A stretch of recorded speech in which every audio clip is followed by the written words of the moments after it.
तो चोट लगी है ना कृति, मैं कह रहा हूँ उसका भाई उसके साथ घर पे जरूर मारपीट करता होगा। जब से उसकी मम्मी की मौत हुई है ना, वो क्लास में अजीब बिहेव करने लगी। काश मैं उसकी मदद कर सकता। मदद ही तो कर रहे हैं ना आप। अपने एनजीओ में उसे पढ़ा लिखा कर उसके पैरों पे खड़े होने में हेल्प ही तो कर रहे हैं। ऐसे नहीं, ऐसा कुछ जिससे मैं उसे उस नर्क से निकाल सकूं। कोई भी लड़की डोमेस्टिक वायलेंस डिजर्व नहीं करती, उसे इंडिपेंडेंट होना चाहिए। इंडिपेंडेंस से याद आया, गाड़ी चलाना सीख लो। मुझे गाड़ी चलाने भी आती है और मैं चलाती भी हूँ। वो बस ये नैरो लेन्स और भीड़ भाड़ वाली जगह में नहीं चलती मुझसे। भीड़ भाड़ में चलाओ, कॉन्फिडेंस बढ़ाओ अपना, ठीक है? बाकी मैं तो हुई। ठीक है।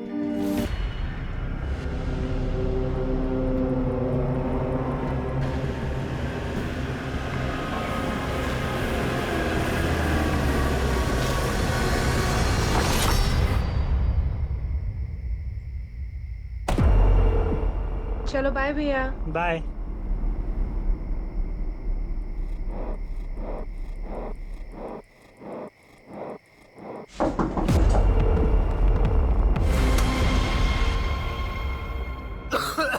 अरे मेरी सांस ही नहीं चल रही है। क्या घर में धुआं कर रखा है पूरा? ये धूप के धुएं से मेरी जान लेगी क्या? आप रोज रोज दारू पी के घर में आते हो, पूरे घर में गंद फैलाते हो, इसीलिए ये धूप जलाना पड़ता है मुझे।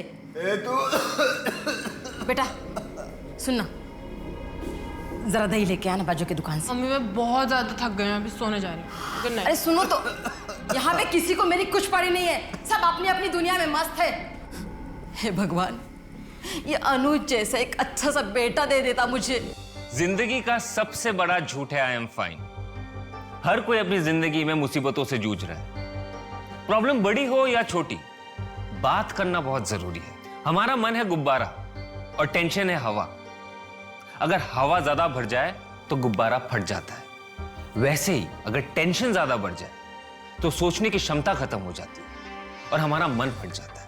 दोस्तों, अगर कभी भी आप अपने आप को अकेला महसूस करते हैं तो मैं आपका दोस्त अनुज आपके साथ हूं। मुझे कांटेक्ट करने के लिए मेरे सोशल मीडिया हैंडल पे कांटेक्ट करें। लिंक और डिटेल्स नीचे है। आप मुझे ईमेल भी कर सकते हैं, उसका भी डिटेल्स नीचे। आज के लिए मैं आपका दोस्त अनुज आपसे विदा लेता हूं। Take care. ठीक है ना? हाँ बढ़िया। यार भूख लगी है, कुछ खा के आए? अच्छा लता, मैं चलता हूँ।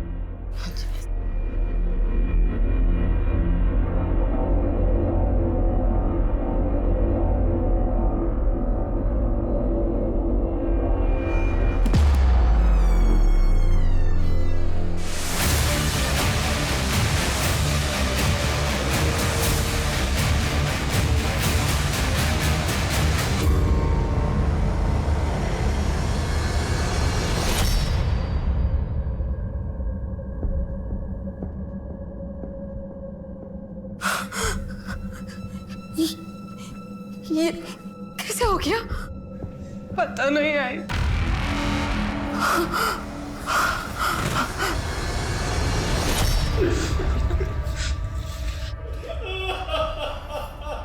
सर गैस खत्म हो गया था। हम मम्मी डायलिसिस के लिए गई थी, बाबा भी घर पे नहीं थे। मैंने भैया को कॉल करके बुला लिया। ये रहा सिलेंडर, देखिए ना इसका पाइप फिट नहीं हो रहा मुझसे। चलो अभी कर देता हूँ। हाँ आप कीजिए ना, मैं फ्रेश होके आती हूँ। ठीक है। और थोड़ी देर में मुझे सामान गिरने की आवाज आई।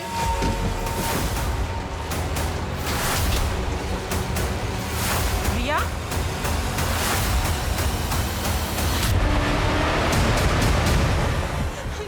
भैया भैया भैया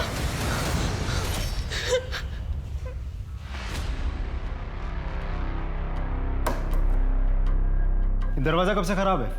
सर आज सुबह से ही खराब है। मैंने कारपेंटर को कॉल किया, वो शाम तक आएगा।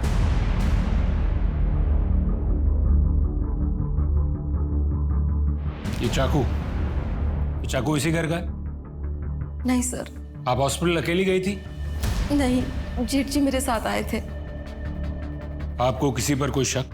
नहीं। कौन कर सकता है ये? पता नहीं। क्या हो रहा है यहाँ पे? हाँ? क्या हो रहा है यहाँ पे? एक मिनट रुकिए, आप कौन? सर ये मेरे बाबा हैं। और ये कौन है? अनुज। हाँ? भाई साहब? भाई साहब? कहाँ से आ रहे हैं आप? वो क्या बोलते हैं, वो बाजार से आ रहा हूं मैं। भाई साहब? शिंदे, यहाँ आजू बाजू के लोगों से पूछताछ करो। शायद किसी ने किसी को अंदर आते हुए देखा हो। और सोसाइटी के वॉचमैन से भी पूछताछ करो, शायद उसने भी कुछ देखा हो। Right sir.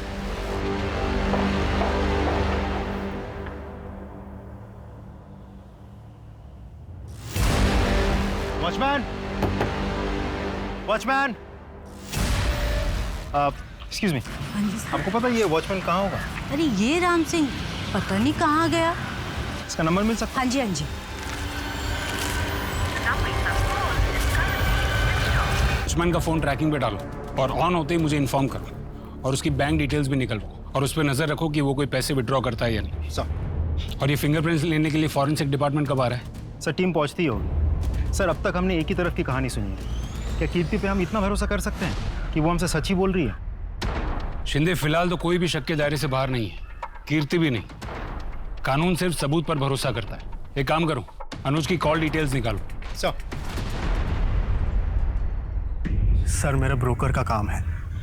अनुज मेरा बहुत अच्छा दोस्त था। अभी कुछ दिन पहले ही मेरे 2-3 घरों के लिए उसी ने किराएदार दिए थे। कमीशन तक नहीं ली सर मुझसे। हमेशा सबकी हेल्प करता था। उसकी कोई गर्लफ्रेंड थी? नहीं सर। कीर्ति और अनुज के बीच रिश्ता कैसा था? नॉर्मल था सर। एक नॉर्मल भाई बहन के बीच में जैसा बॉन्ड होता है वैसा ही था। सर बड़ी अच्छी लड़की है कीर्ति। कॉलेज से आकर मैथ्स पढ़ाती है मेरी बेटी को। बहुत अच्छे नंबर आए हैं इस बार एग्जाम में सर। लेकिन कीर्ति के पिता ओम है ना, वो एक नंबर का शराबी और बेवड़ा है। लेकिन अनुज, वो तो हीरा था, हीरा। वो एक एनजीओ चलाता था, कन्या विकास संस्था।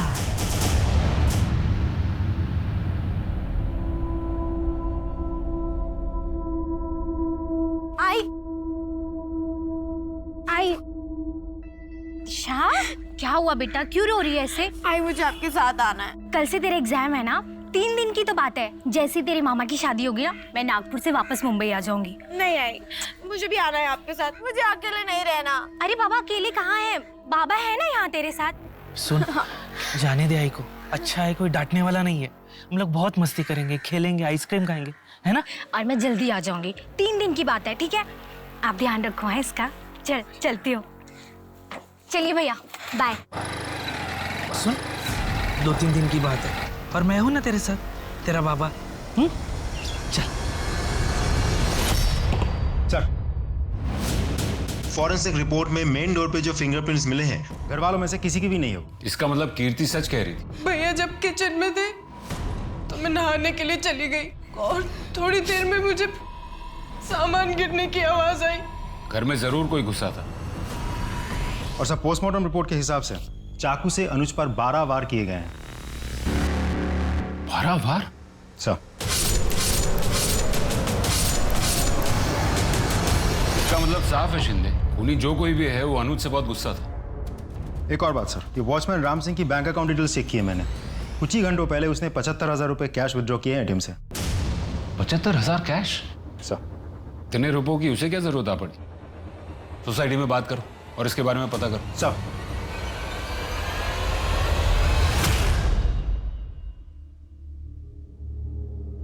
ताऊ जी, खाना।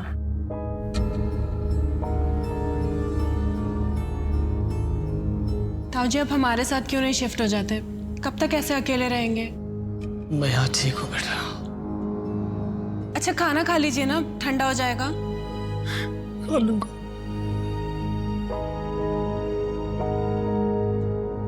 अनुज के साथ किसने किया होगा ये सब? तुम दोनों में तो एक दोस्ती जैसा रिश्ता था ना बेटा। शायद अनुज ने तुझे कभी बताया हो। नहीं ताऊ जी।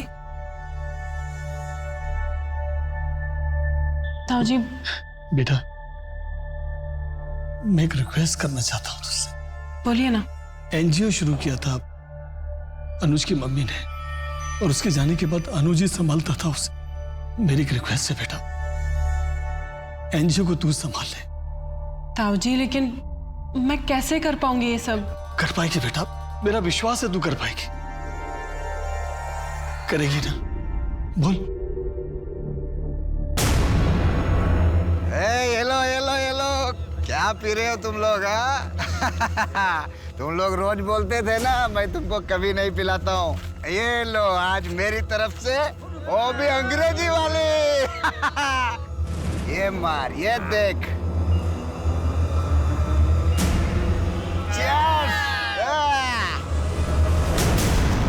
इन बच्चों को बचाने के चक्कर में कभी किसी के साथ कोई झगड़ा या फिर अनुज का कोई दुश्मन? नहीं सर, अनुज सर का ऐसा कोई दुश्मन नहीं था। कहीं ऐसा तो नहीं कि हाल फिलहाल में कोई फ़ोन कॉल, कोई धमकी या इससे पहले कुछ हुआ हो ऐसा कुछ? Thank you so much. भैया इसमें ना हम सब ने आपके लिए कुछ लिखा है। ये ना मेरा बर्थडे का बेस्ट गिफ्ट है। Happy birthday to you. Thank you so much. Sir thank you तो मैं आपसे कहना चाहती हूँ, इन बच्चों के फ्यूचर के लिए कितना कुछ कर रहे हैं आप। सर अनुज सर का कौन दुश्मन हो सकता है? उन्होंने तो सबके लिए अच्छा ही किया है, कभी किसी के लिए बुरा नहीं किया। सर ऐसे तो उनका कभी किसी के साथ झगड़ा नहीं हुआ, पर कुछ दिन पहले क्या? सर अनुज सर के सोशल मीडिया पर बहुत सारे फॉलोअर्स हैं। वो मोटिवेशनल वीडियोस बनाते हैं ना, तो अक्सर लोग ऑफिस में उनसे मिलने आया करते। उस दिन भी आपकी वीडियोस ने तो मेरी जिंदगी ही बदल दी है। मुझे अपनी लाइफ के बारे में सोचने की इंस्पिरेशन आपके वीडियोस देखकर ही मिलती है। और फिर मुझे लगा कि मैं तो अपने पति से प्यार ही नहीं करती। क्या है ना, अरेंज मैरिज में प्यार होने के लिए थोड़ा सा वक्त लगता है। नहीं ऐसा नहीं है, मैं तो उनसे डिवोर्स ले रही हूँ। अगर आप 100% श्योर है इस चीज को लेकर, मतलब डिवोर्स को लेकर, तो फिर आपको वही करना चाहिए जो आपको ठीक लगे। ये आपकी जिंदगी है। ये आपके लिए। अपने दर्शकों से मैं यूजुअली गिफ्ट एक्सेप्ट नहीं करता हूँ। I am sorry. मैं सिर्फ आपकी दर्शक थोड़ी ना हूँ, हमारे बीच तो एक अलग सा कनेक्शन है, दोस्ती का, या फिर उससे भी कहीं ज्यादा। ठीक है, मैं ये अपने एनजीओ के बच्चों में बांट दूंगा। Thank you. फिर मैं आपको नेक्स्ट टाइम कुछ ऐसा गिफ्ट दूंगी कि आप किसी और के साथ शेयर नहीं कर पाएंगे। 2 दिन के लिए मेरे पति बाहर जा रहे हैं, हम डिनर पर चले? देखिए ये सही नहीं हो रहा, आप शादीशुदा है, ये सब आपको शोभा नहीं देता।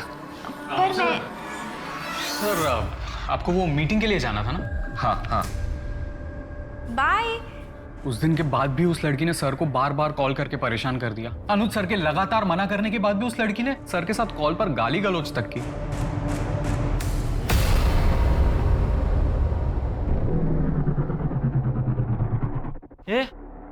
ये कपड़े इतने गंदे कैसे हो गए? वो गाड़ी गई थी पास से, पूरा कीचड़ उछालते हुए चली गई। बदलने कपड़े? हाँ। कहाँ जा रही है? कपड़े बदलने, कमरे में। अरे तो मेरे सामने बदलना कपड़े? मुझसे कैसी शर्म? रुक, मैं कपड़े देता हूँ मैं तुझे।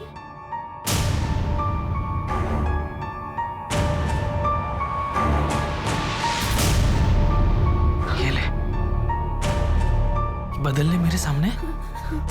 बदल कपड़े, मैं बदलता हूँ।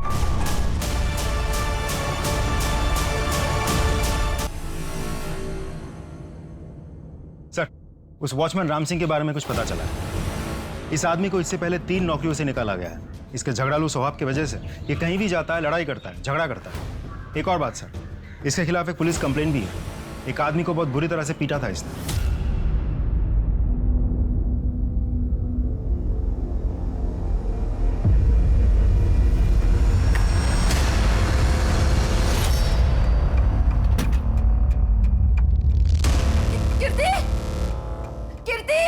कीर्ति जल्दी आ। कीर्ति ये देख, ये देख ना, सब खाली है। पैसे नहीं, गहने नहीं, कुछ भी नहीं। लास्ट कब देखे थे गहने? सर कुछ 4-5 दिन पहले। आई लॉकर ज्यादा खोलती नहीं है। उन गहनों की कोई फोटोज? हाँ।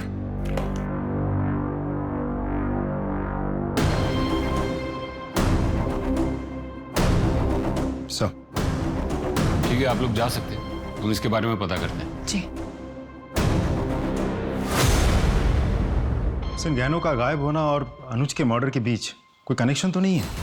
हो सकता है शिंदे, एक काम करो, ये फोटोज आसपास की दुकानों में सर्कुलेट करो और उनसे कहो कि ये गहने अगर कोई बेचने आया है या आता है तो हमें तुरंत इन्फॉर्म करें। Right sir. मैं आपको बता नहीं सकता हूँ मुझे कितनी खुशी हो रही है आपको एनजीओ ज्वाइन करते हुए देखकर। मनु, एक बात बताओगे? ये डोमेस्टिक वायलेंस और अब्यूज से रेस्क्यू किए गए बच्चों को कहाँ लेकर जाया जाता है? उन्हें तो हम लड़कियों के शेल्टर होम्स में ही रखते हैं और वो हमारे एनजीओ के ही अंडर आते हैं।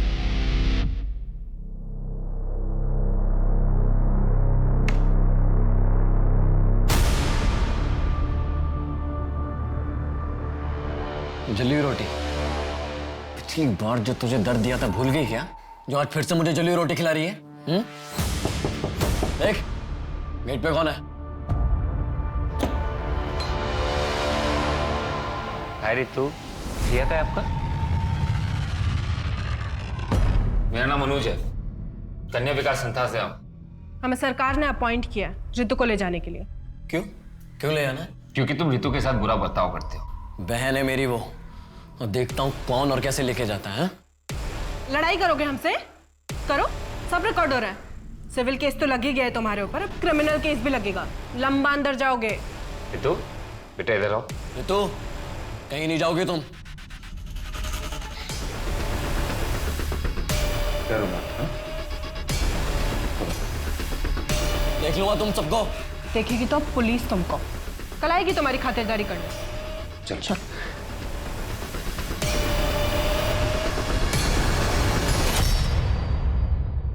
और ये शेल्टर होम्स कहाँ पर है? एक तो कोथरूड में है, दूसरा दापोली में।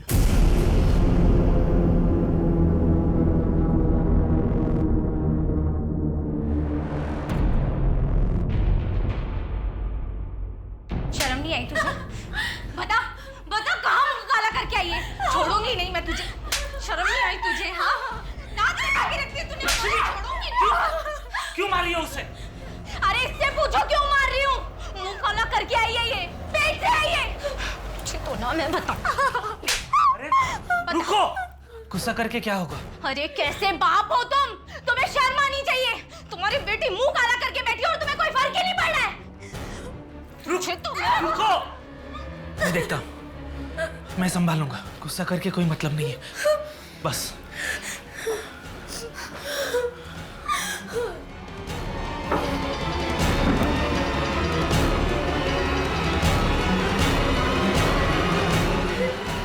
बेटा, सोचना भी नहीं मेरा नाम अपने आई को बताने के बारे में, वरना तेरे साथ साथ तेरे आई को भी मार दूंगा मैं, समझी तू? इसका कितना मिल जाएगा? असली तो है ना? खुद ही देख लो। ठीक है, मैं चेक करके बताता हूँ। देखो देखो।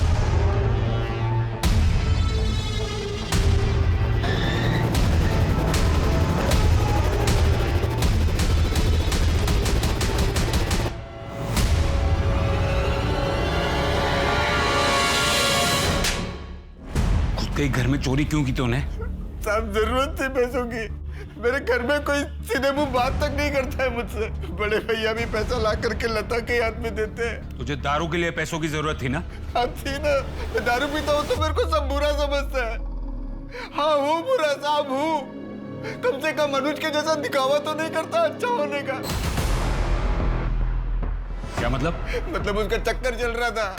वो रेस्टोरेंट में लड़की के साथ हाथ में हाथ डाल के ऐसे बैठा था, देखा मैं उसको। कब की बात है ये गए रविवार की बात है साहब। गए रविवार? तो गए रविवार तो वैलेंटाइंस डे। जी, मैं कन्या विकास संस्थान से आई हूँ। आपके यहाँ पर एक लड़की आई होगी ऋतु, 30 जनवरी को। जी, मैं चेक करके बताती हूँ।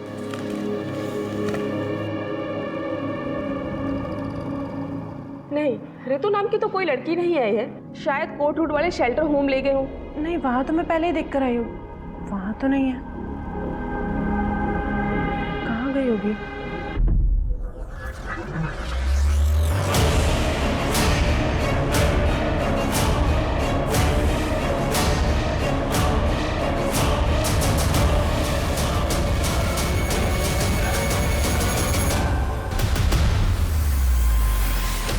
फरवरी का सीसीटीवी फुटेज दिखाओ। जी सर।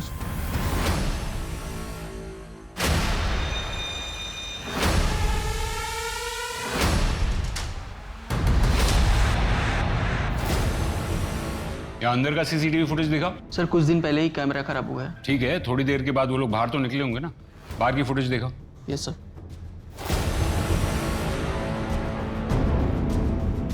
रुको रुको रुको। तो ये फुटेज क्लियर नहीं है, जिसकी वजह से गाड़ी का नंबर नहीं दिख रहा। एक काम करो, इस फुटेज की क्वालिटी ठीक करने के लिए आईटी टीम को भेजो। इस लड़की का पता लगना बहुत जरूरी है। सब आगे चलो।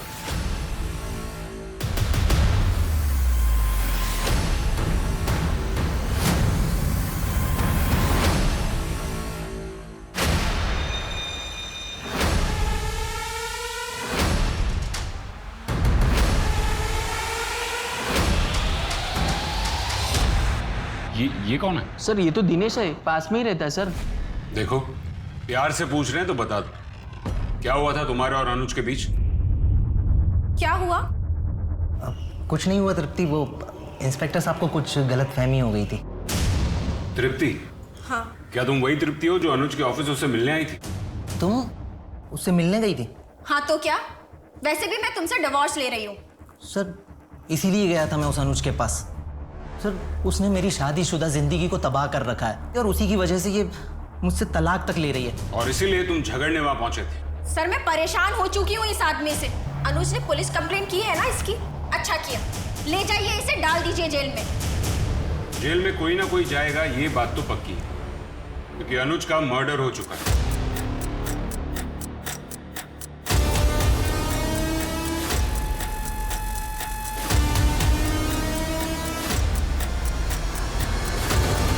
बहन कहाँ है मेरी?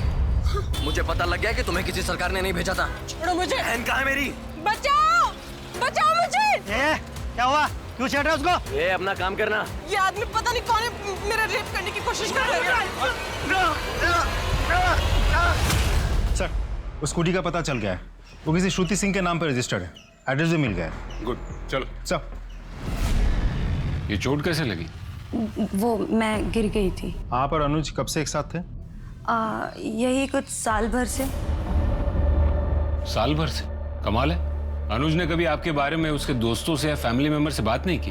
एक्चुअली अनुज ये चाहता था कि पहले उसके पापा राजी हो जाएं, फिर वो सबको बताएगा। आप दोनों मिले कैसे थे? हम कॉलेज में मुंबई में एक साथ थे, उसके बाद मैं पुणे आई जॉब के लिए और फिर हमने वहाँ मिलना स्टार्ट किया। आओ आओ आओ, ये देखो, ये रहा तुम्हारा नया घर।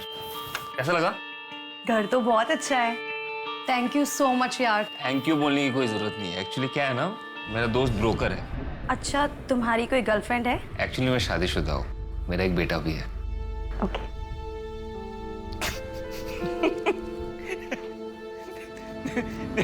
जैसे कॉलेज में थी ना, अभी भी वैसी हो। और तुम भी ना बिल्कुल वैसे ही हो, बिल्कुल नहीं बदले, बिल्कुल नहीं बदले। अनुज के कॉल डिटेल्स में हमें आपके नंबर की एंट्री नहीं दिखी, ऐसा क्यों? एक्चुअली हम कॉल पे ज़्यादा बात नहीं करते थे, ऑनलाइन चैटिंग पे बात करते थे। वैसे गिर कैसे गई थी आप? वो मैं जॉगिंग करते वक्त। सर बहुत ही अजीब रिश्ता था दोनों के बीच, फोन पे एक दूसरे के साथ बात नहीं करते थे। एक साल से एक साथ है, किसी को भनक तक नहीं लगी इस बात की। हाँ, अजीब तो है।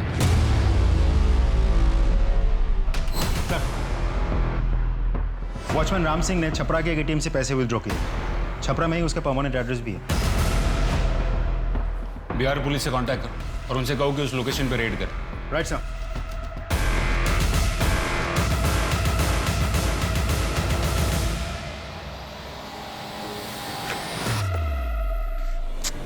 चाबी लाना तो भूल ही गई।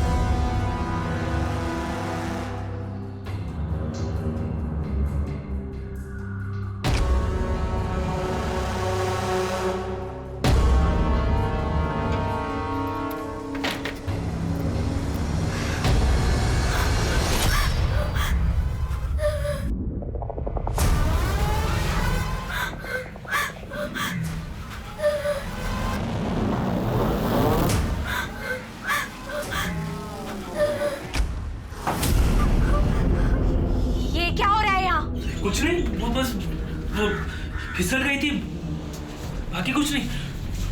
बाकी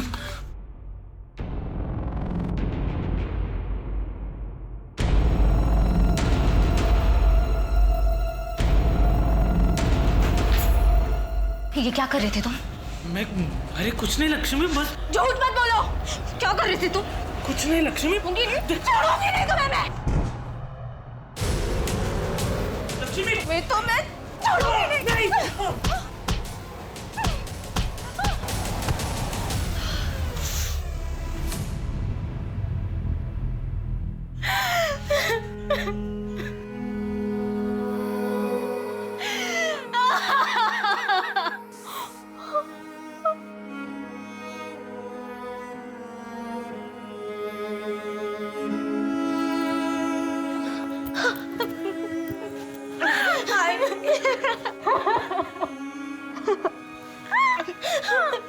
मुझे माफ कर दे बेटा, तेरे साथ इतना सब होता है और मैं कुछ नहीं है।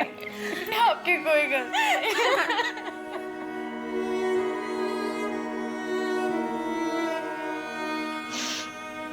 चल। कहाँ? Police station.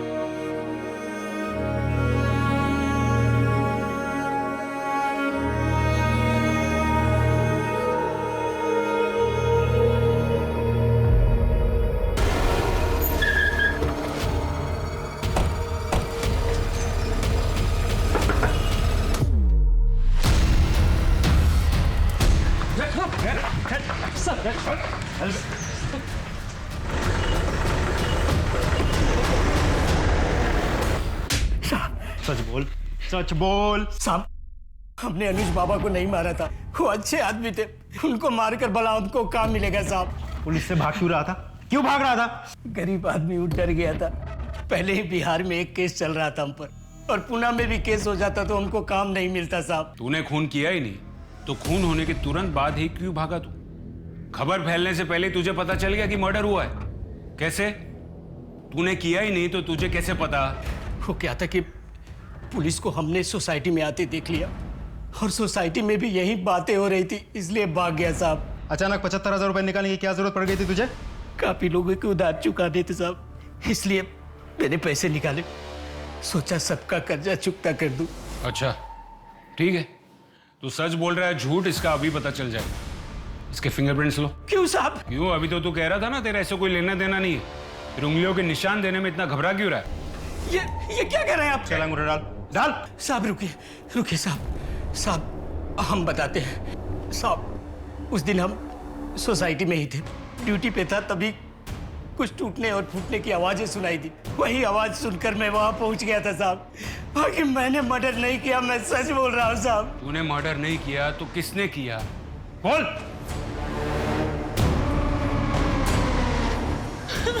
क्या हुआ मैडम?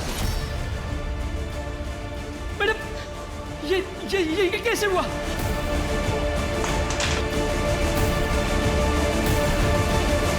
कोई मेरे घर में घुस गया, भैया को मार दिया। तुमने देखा क्या किसी को बाहर जाते हुए? नहीं मैडम, मैंने किसी को नहीं देखा। तुम झूठ मत बोलो, तुमने देखा होगा, तुम बाहर ही बैठे थे। मैडम मैं बिल्कुल सच बोल रहा हूँ, मैंने किसी को नहीं दिखाते हुए। इसलिए साहब हमने एटीएम से 75,000 रुपया निकाले और अपने गांव भाग गए, क्योंकि पहले से ही हमारा नाम पुलिस रिकॉर्ड्स में था, और फिर से किसी केस में हमारा नाम ना आ जाए, इसलिए मैं यहाँ से भाग गया। सर मैंने नहीं मारा अनुज भैया को, मैं तो बस चाकू बाहर निकाल रही थी। तो फिर तो चाकू पर तुम्हारे फिंगरप्रिंट्स होने चाहिए, वो क्यों नहीं मिले? और जब तुम्हारी माँ घर पर आई उसने तुम्हारे हाथ में चाकू नहीं देखा था।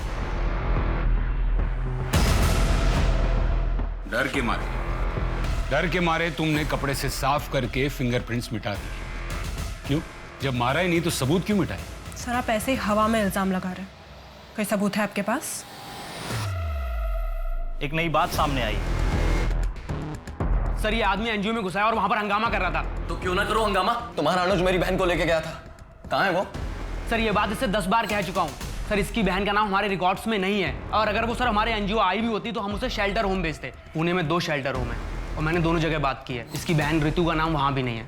सर ये बिल्कुल झूठ बोल रहा है। कौन कौन आया था तुम्हारी बहन को लेने? सर अनुज था और साथ में एक सरकारी कस्टोडियन लड़की थी। किस दिन की बात है ये? 30 तारीख को 3 बजे के आसपास। शिंदे सर, अनुज की कॉल डिटेल्स एक बार फिर से चेक करो, खास करके 30 तारीख की डिटेल्स चेक करो।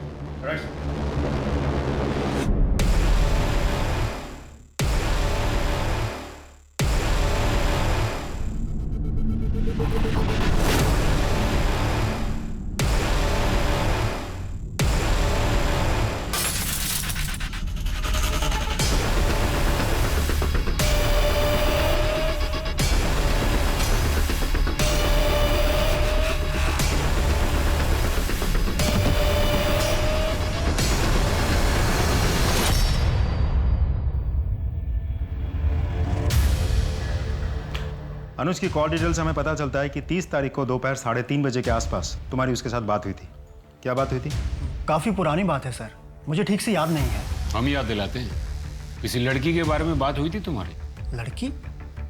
हाँ सर, याद आया। मेरे पास काफ़ी खाली घरों की चाबियां पड़ी रहती हैं। उस दिन अनुज ने भी मुझसे एक घर की चाबी ली थी। हाँ हेलो पंकज, ये अंबिका नगर वाले घर की चाबी मिलेगी क्या? क्यों, पार्टी करनी क्या तुझे वहाँ पे? अरे नहीं यार, कोई पार्टी वार्टी नहीं करना है, बस तू चाबी दे दे मुझे। अच्छा बच्चू, लड़की का चक्कर है। चल वही से दे दे चाबी आप। लेकिन 1 घंटे में चाबी वापस कर दी थी सर उसने मुझे। 1 घंटा काफी होता है उस चाबी की कॉपी बनाने के लिए। कहाँ है वो घर?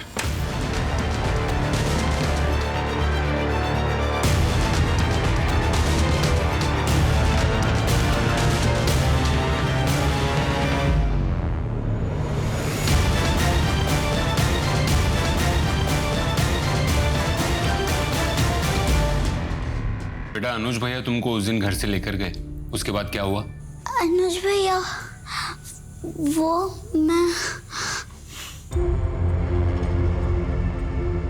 आओ आओ, शेल्टर होम मंडे को खुलेगा, तब तक तुम यहीं पे रहोगी, ठीक है? भैया इतने बड़े घर में मैं कभी नहीं रही। थैंक यू भैया। चलो तुम्हें घर दिखाता हूँ। हाँ। इस तरफ। अनुज भैया मेरा पूरा ख्याल रखते थे, अच्छे से खाना देते थे। अच्छा है, किसी भी चीज की जरूरत पड़े तो मुझे बताना, ठीक है? फिर उसके बाद क्या हुआ?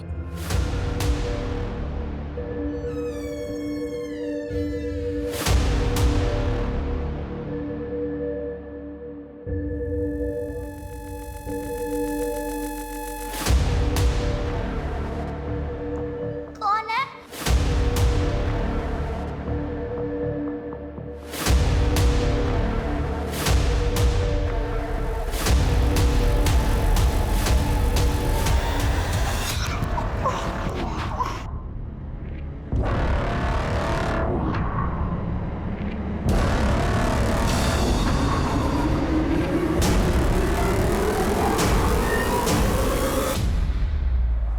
घबराओ मत, मैं ही तो हूं। मैंने तुम्हारे लिए इतना कुछ किया है, तुम मेरे लिए इतना तो कर ही सकती हो ना?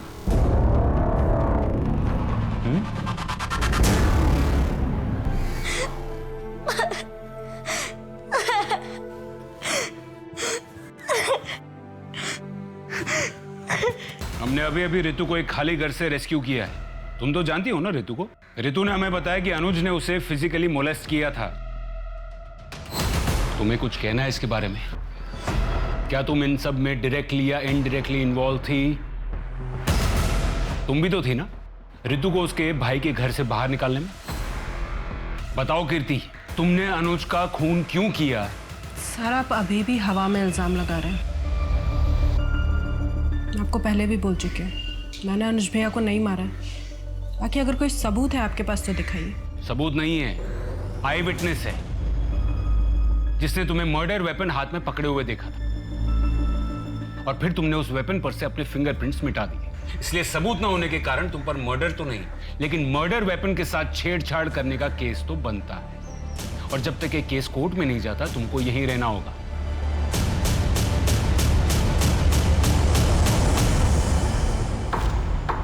पुलिस ने एक लड़की को बचाया है जिसे अनुज चांदेकर ने बंदी बनाकर रखा था। हो सकता है इसका इस केस से कोई वास्ता ना हो और ना ही मर्डर वेपन पर आपके फिंगरप्रिंट्स मिले हैं। लेकिन मिस कीर्ति चांदेकर, मर्डर वेपन हाथ में पकड़े हुए डेड बॉडी के पास आपको देखा है एक आई विटनेस ने। इस सफाई में आप कुछ कहना चाहेंगी? Not guilty. लेकिन उस दिन के बारे में मैं कुछ और बताना चाहती हूँ। बताइए उस दिन क्या हुआ था?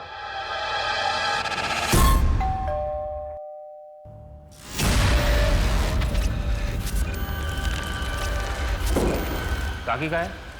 वो उनका डायलिसिस का दिन है ना आज, तो ताऊ जी के साथ ही गई है। ये रहा सिलेंडर, देखिए। पता नहीं इसका पाइप फिट ही नहीं हो रहा है, मुझसे बहुत ट्राई किया मैंने। तो आपको फोन, भैया भैया ये क्या कर रहे हैं? क्या क्या कर रहे हैं आप? ये भैया नहीं, छोड़ो मुझे, छोड़ो मुझे, छोड़ो मुझे।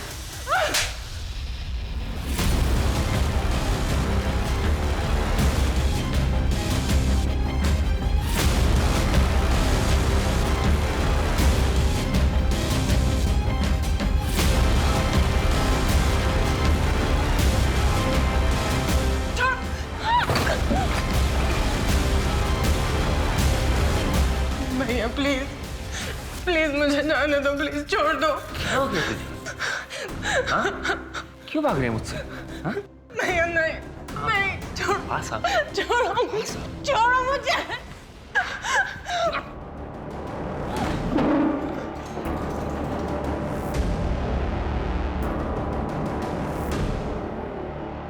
क्या हो गया तुझे? भाग क्यों रही है मुझसे?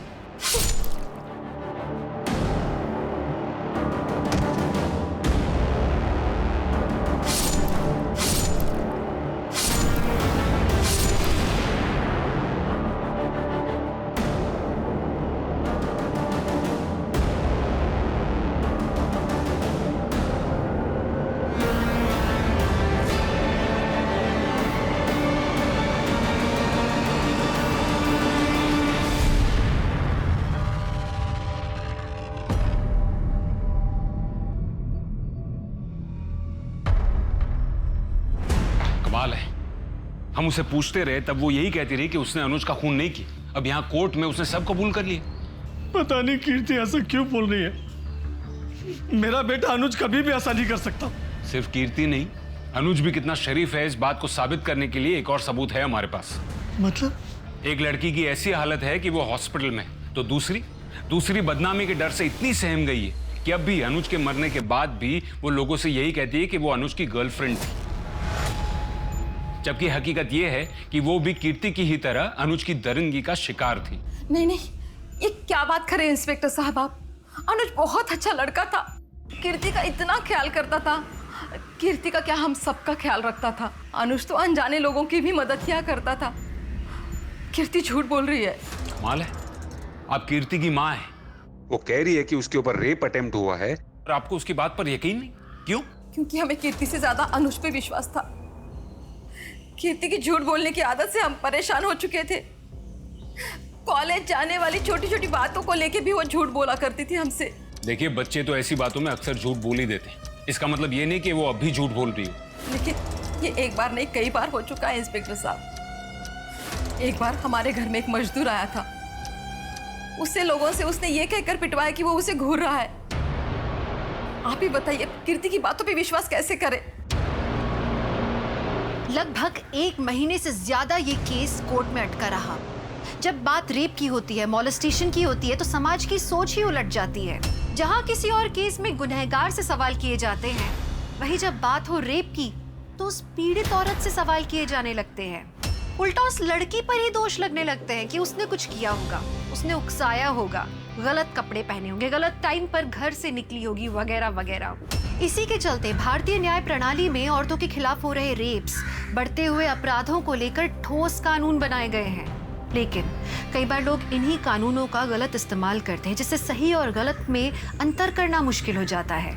लेकिन यहाँ सवाल ये उठता है कि क्या कीर्ति वैसी थी जो झूठ का सहारा लेकर अनुज को बदनाम कर रही थी?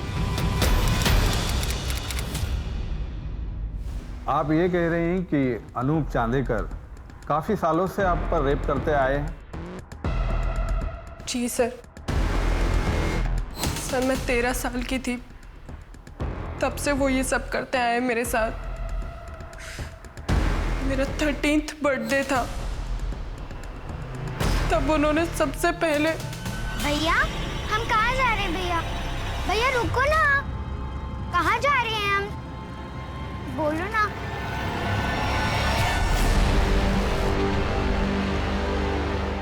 थैंक यू भैया।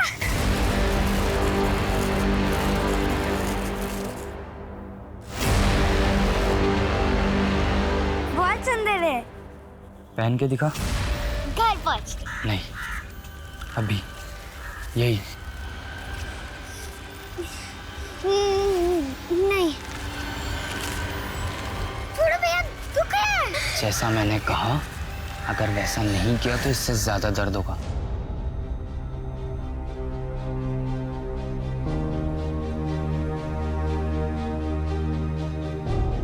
बहुत डर गई थी मैं उस दिन।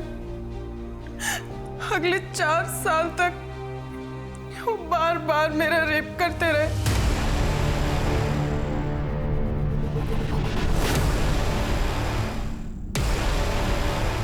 क्या सोच रहे हैं सर? अब तो केस भी सॉल्व हो गया। शिंदे, अभी भी ऐसा लग रहा है जैसे केस की कुछ कड़ियां अब भी जुड़नी बाकी है। मैंने बहुत कोशिश की कि मम्मी को सब कुछ बता दूं। अरे वाह कीर्ति, नई फ्रॉक किसने दी? अनुज भैया ने। कितनी खूबसूरत फ्रॉक है, कितनी छान दिसते तुला। लेकिन इतनी गंदी कैसे हो गई है? वो अनुज भैया ने कहा सामने पहनने के लिए। ठीक है, एक गंदी हो गई ना फ्रॉक, जाके बदली कर दे। हाँ?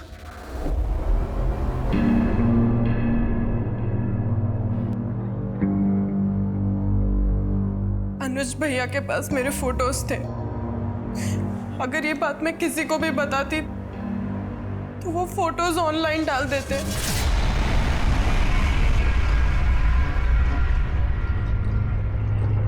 पुलिस के पास कोई सबूत है जिससे ये प्रूव हो सके कि ये एक्ट ऑफ सेल्फ डिफेंस नहीं, प्लान्ड मर्डर था?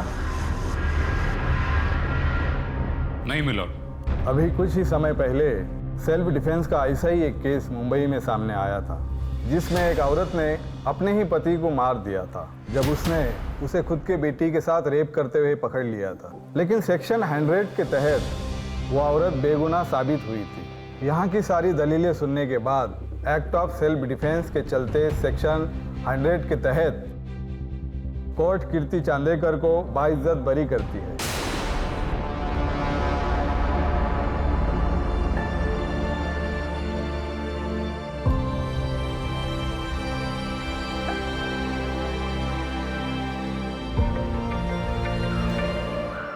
क्या सोच रहे हैं सर? अब तो केस भी सॉल्व हो गया। शिंदे, केस खत्म होने में और केस सॉल्व होने में फर्क है। केस खत्म हो गया और कोर्ट ने फैसला भी सुना दिया है, मगर अभी भी ऐसा लग रहा है जैसे केस की कुछ कड़ियां अब भी जुड़नी बाकी है। कीर्ति ने अनुज को घर बुलाया जब ये हादसा हुआ। जब घर में कोई नहीं था उस वक्त गैस खत्म हो गई और वो चाकू भी वहीं टेबल पर पड़ा था। एक ऐसा चाकू जिसके बारे में घर वालों में से किसी को भी नहीं पता। अगर घर वालों में से किसी ने वो चाकू नहीं खरीदा था, इसका मतलब कीर्ति ने वो चाकू खरीदा होगा। आसपास की दुकानों में पता करो।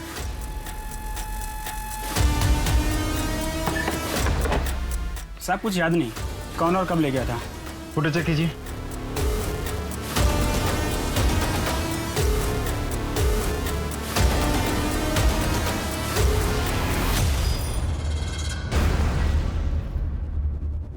कोर्ट ने तुम्हें सेल्फ डिफेंस के केस में बरी कर दिया, लेकिन तुमने चाकू मर्डर से 2 दिन पहले ही खरीद लिया। क्यों? तुमको पहले से ही पता था कि सेल्फ डिफेंस में उसकी जरूरत पड़ेगी। ये कोई सेल्फ डिफेंस के लिए नहीं, बल्कि बहुत ही शातिर तरीके से प्लान किया गया मर्डर था, है ना? आपको क्या लगता है कोर्ट में हर कोई झूठ ही बोलता है या थोड़ा बहुत सच भी बोलता है? बचपन से मेरे साथ रेप होने वाली बात एकदम सच है। मतलब तुमने जो भी किया वो बदले की भावना से किया। लेकिन एक बात समझ में नहीं आई, अगर तुमको अनुज को मारना ही था तो इतने सालों के बाद क्यों मारा? एक बात बताइए, अगर आपके साथ कभी कुछ बुरा हुआ हो, क्या आप चाहेंगे किसी और के साथ भी वैसा हो? ये किसके लिए है? ऋतु के लिए, नई जिंदगी की जो शुरुआत कर रही है। अच्छा, आप शेल्टर होम में जा रहे हैं ना? मैं भी चलूं आपके साथ? अरे नहीं, वो ज्यादा लोगों से मिलने नहीं देते उसे। इतना जो सहा है उसने अभी। कौन से शेल्टर होम में है वो? जहाँ पे भी है खुश है। तुम जान के क्या करोगे? ऋतु के साथ वो सब ना हो जो मेरे साथ हो रहा था। उस दिन अनुज के साथ ऋतु के घर मैं ही गई थी। मुझे लग रहा था मैं उसकी मदद कर रही हूँ, लेकिन जब मैंने वो फ्रॉक देखी तब मैं समझ गई कि ऋतु खतरे में है। ऋतु के साथ मैं ऐसा कुछ भी नहीं होने दे सकती थी जो मेरे साथ हुआ है। लेकिन एक बात तो तय है कि तुमने मर्डर किया है, एक प्लान्ड मर्डर। आपको जो सोचना है आप सोच सकते हैं।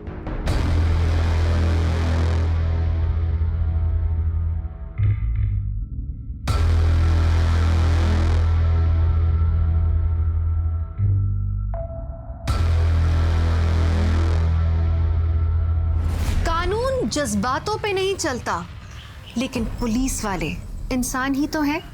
सही और गलत में वो फर्क साफ देख सकते हैं।